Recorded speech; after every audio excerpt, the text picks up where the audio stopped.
मंच पर उपस्थित सभी आदरणीय अतिथिगण और मेरे प्रिय साथियों, आप सभी को मेरा जय भीम, जय भारत। आज का दिन केवल दो महापुरुषों की जयंती मनाने का दिन नहीं है। आज का दिन समानता और शिक्षा और सामाजिक क्रांति के महान विचारों को याद करने का दिन है। 11 अप्रैल को सामाजिक क्रांति के जनक महात्मा ज्योतिराव फुले की जयंती और 14 अप्रैल को भारत के महान विचारक, न्यायप्रिय नेता और भारतीय संविधान के निर्माता डॉक्टर भीमराव रामजी की जयंती पूरे गर्व और सम्मान के साथ मनाई जा रही है। अगर हम इस इतिहास को देखेंगे तो पाएंगे कि इन दोनों महापुरुषों ने समाज के सबसे कठिन समय में मानवता और समानता की एक मिसाल जलाई। महात्मा ज्योतिराव फुले ने उस समय समाज में क्रांति की शुरुआत की, जब समाज जाति के भेद, अंधविश्वास और अज्ञानता के अंधकार में डूबा हुआ था। उन्होंने यह समझ लिया था कि यदि समाज को बदलना है तो सबसे पहले शिक्षा का प्रकाश फैलाना होगा।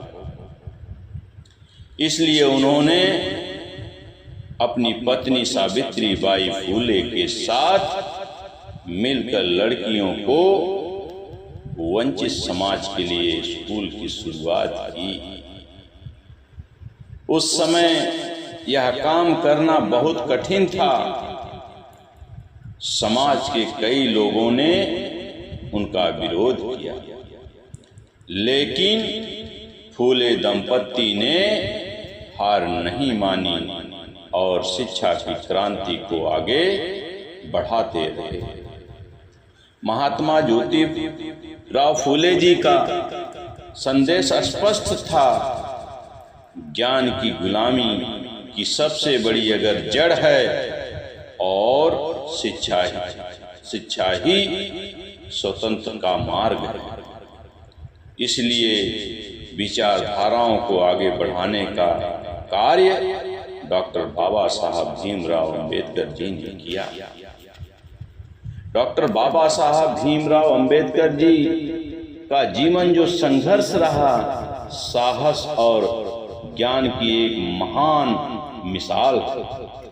अत्यंत कठिन परिस्थितियों में जन्म लेने के बावजूद भी उन्होंने शिक्षा को अपना सबसे बड़ा हथियार बनाया और पूरी दुनिया में उच्च शिक्षा प्राप्त की।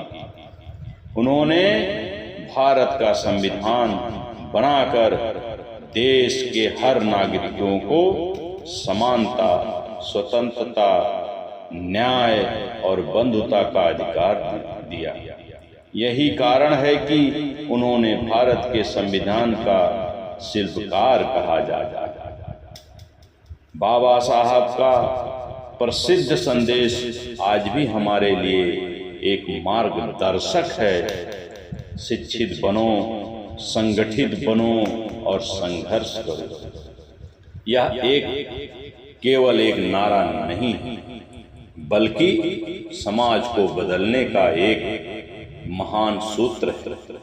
यदि हम गहराई से देखेंगे तो पाएंगे कि महात्मा ज्योतिराव फुले ने समाज के जागृति की एक मिसाल जलाई और बाबा साहब अंबेडकर ने उस मसाल को संविधान और अधिकारों की शक्तियों में बदल दिया।